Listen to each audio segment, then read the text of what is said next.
A verdadeira religião de Cristo segue a palavra de Deus, original e sem mexidas humanas, e se dedica em favor do órfão, da viúva, de quem mais necessita. É sobre isso que nos fala a instigante e desafiadora liturgia deste 22º domingo do tempo comum. O amor maior me tocou. Vovô na liturgia. Fez da minha vida um encanto. A liturgia do domingo, descomplicada para você. Deu-me ternura. Ave, meninas e meninos muito queridos, que nos acompanham nas transmissões do Amor Maior, o nosso canal da felicidade.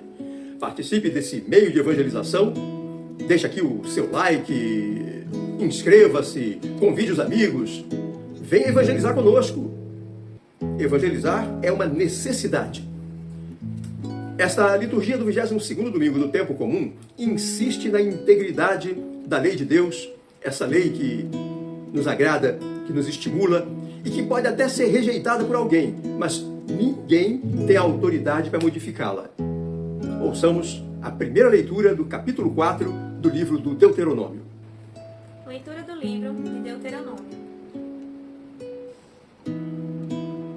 Moisés falou ao povo, dizendo: Agora, Israel, ouve as leis e os decretos que vos ensino a cumprir, para que, fazendo, vivais e entreis na posse da terra prometida pelo Senhor, Deus de vossos pais. Nada acrescenteis, nada tireis a palavra que vos digo, mas guardai os mandamentos do Senhor vosso Deus que vos prescrevo. Vós os guardareis, pois, e os poreis em prática, porque neles está a vossa sabedoria e inteligência perante os povos, para que, ouvindo todas estas leis, digam: na verdade, é sábia e inteligente esta grande nação. Pois, qual é a grande nação cujos deuses lhes são tão próximos como o Senhor nosso Deus, sempre que o invocamos? E que nação haverá tão grande que tenha leis e decretos tão justos, como esta lei que hoje vos ponho diante os olhos? Palavra do Senhor, graças a Deus.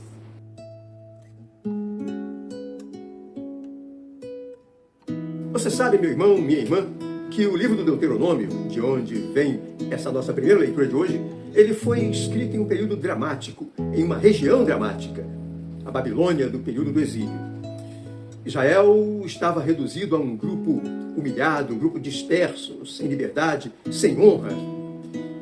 Israel era muito saudoso de quando era a grande nação, aquela que nós lembramos, né, de Davi, de Salomão. É nessa situação, a gente pode chamar de desesperadora, que aparece entre aqueles exilados um homem com palavras de ânimo, com palavras de esperança, e ele afirmava que ainda nos resta um grande dom de Deus, uma dádiva que nos torna importantes entre todos os povos da terra, a Santa Lei. Só por curiosidade, meninas e meninos, aproveito para lhes contar que essas palavras do tal homem sábio, elas são atribuídas a Moisés. De qualquer forma, são palavras de um homem sábio, de um homem de alto valor, de um homem fiel e temente a Deus. Ora, Moisés cabe muito bem nessa descrição. O que essa primeira leitura quer nos contar é que há muitos perigos. Alguém pode tirar umas palavrinhas da lei de Deus, subtrair uma exigência mais severa que Deus esteja nos fazendo, arrancar um trecho para ficar mais parecido com alguma ideologia. Ou, ao contrário, meninas e meninos, alguém pode acrescentar umas coisinhas, bem inventadas, sabe? Assim, daquelas que uma mente humana é capaz de produzir. Isso é um perigo.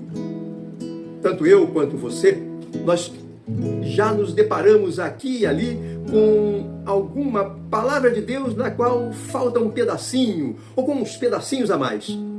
Tem gente que quer tirar as exigências que Deus nos faz. Tem gente que quer que a palavra de Deus passe a confirmar certas coisas que estão na cabeça do homem. Mas não se deixe enganar. Aquele israelita sábio e piedoso, que de repente é o próprio Moisés mesmo, né? Ele dizia aos seus compatriotas e diz hoje a cada um de nós: os povos, conhecendo todas estas leis, reconhecerão essa grande nação é o único povo sábio e inteligente, o que tem leis e normas tão justas. Portanto, meninas e meninos, não modifiquemos a palavra de Deus. E mais que isso, não admitamos que modifiquem a palavra de Deus, porque é na palavra que encontramos a essência da verdadeira religião, do verdadeiro cristianismo, conforme nos mostra a segunda leitura. Ouçamos. Leitura da Carta de São Tiago. Irmãos bem-amados, todo dom precioso e toda dádiva perfeita vem do alto, descem do Pai das luzes, no qual não há mudanças, nem sombra de variações. De livre vontade, Ele nos gerou pela palavra da verdade, a fim de sermos como as primícias de suas criaturas. Recebei com humildade a palavra, que em vós foi implantada e que é capaz de salvar as vossas almas. Todavia, sede praticante da palavra, e não meros ouvintes, enganando-vos a vós mesmos. Com efeito, a religião, pura e sem mancha diante de Deus Pai, é esta: assistir os órfãos e as viúvas em suas tribulações e não deixar contaminar pelo mundo. Palavra do Senhor. Graças a Deus. Meninas e meninos muito queridos, vocês percebem que essa carta de Tiago, ela é uma obra muito rica, muito cheia de conselhos práticos. Ela vai nos acompanhar durante os 5 domingos que nos esperam. E hoje, esses conselhos práticos e ricos de Tiago, para nós, são sobre a palavra de Deus. Essa palavra que nós sabemos não podemos modificar de jeito nenhum. Tiago afirma que os cristãos foram gerados para uma vida nova pela palavra da verdade. Ou seja, pelo evangelho anunciado, essa dádiva que vem diretamente do Pai da Luz. Mas não basta conhecê-la, é preciso praticar a palavra. E Tiago nos mostra que a escuta da palavra precisa determinar uma mudança de vida, ou então é inútil. É mais ou menos assim, meninas e meninos. Alguém diz a vocês, diz a mim, né? Olha, o seu rosto está sujo. Aí você vai lá no espelho, pega o espelhozinho, olha, é aqui o espelho, né? Olha o seu rosto e diz assim, é mesmo, o meu rosto está sujo. Mas em seguida eu pego o espelho, guardo e não faço mais nada. Ora, a palavra precisa provocar uma mudança de vida. Se eu não tirar essa sujeira que eu vi no meu rosto, que alguém disse que está no meu rosto, não adiantou nada ter ouvido alguém me alertar, ter ouvido alguém ler para mim e ter olhado no espelho. A transformação nesse caso seria tirar a sujeira que eu vi no meu rosto, a manchinha que está lá. Se eu não faço isso, se eu não uso a palavra para uma modificação em mim, a palavra se transforma em mero ritual, mera tradição. E isso é o que Jesus nos conta de maneira muito forte no Evangelho que proclamaremos a seguir. Proclamação do Evangelho de Jesus Cristo segundo Marcos. Glória a vós, Senhor. Naquele tempo, os fariseus e alguns mestres da lei vieram de Jerusalém e se reuniram em torno de Jesus. Eles viam que alguns dos seus discípulos comiam o pão com as mãos impuras, isto é, sem as terem lavado. Com efeito, os fariseus e todos os judeus só comem depois de lavar bem as mãos, segundo a tradição recebida dos antigos. Ao voltar da praça, eles não comem sem tomar banho e seguem muitos outros costumes que receberam por tradição. A maneira certa de lavar copos, jarras, vasilhas de cobre. Os fariseus e os mestres da lei perguntaram então a Jesus: por que os teus discípulos não seguem a tradição dos antigos, mas comem o pão sem lavar as mãos? Jesus respondeu: bem profetizou Isaías a vosso respeito. Hipócritas, como está escrito: este povo me honra com os lábios, mas o seu coração está longe de mim. De nada adianta o culto que me prestam, pois as doutrinas que ensinam são preceitos humanos. Vós abandonais o mandamento de Deus para seguir a tradição dos homens. Em seguida, Jesus chamou a multidão para perto de si e disse: escutai todos e compreendei. O que torna impuro o homem não é o que entra nele vindo de fora, mas é o que sai do seu interior. Pois é de dentro do coração humano que saem as más intenções, as imoralidades, os roubos, os assassínios, adultérios, ambições desmedidas, maldades, fraudes, devassidão, inveja, calúnia, orgulho, falta de juízo. Todas estas coisas más saem de dentro e são elas que tornam impuro o homem. Estas são palavras da salvação. Glória a vós, Senhor.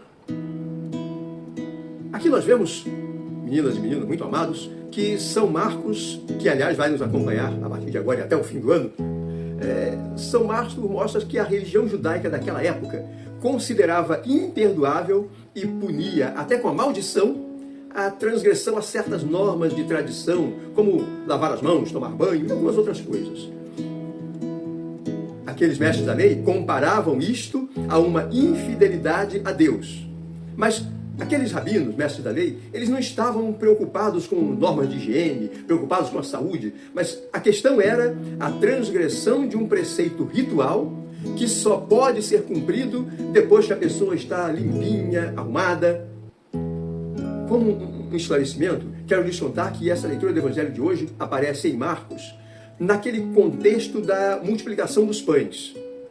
A impressão que eu tenho, quando eu leio esse texto, é a de que Marcos está querendo puxar a nossa orelha. É como se Marcos quisesse nos fazer uma pergunta que às vezes é muito difícil de ser respondida. Qual é, meninas e meninos, a pureza que se exige para que alguém se aproxime do pão da Eucaristia? Eu acho que Marcos pegou pesado, ou se a gente quiser ser mais claro, Jesus pegou pesado. E é o próprio Jesus quem denuncia dois grandes perigos dessa prática. O primeiro é fazer com que as tradições do homem sejam equivalentes aos mandamentos do Senhor. E não são, evidentemente. O segundo grande perigo que Jesus denuncia é absolutizar esses rituais.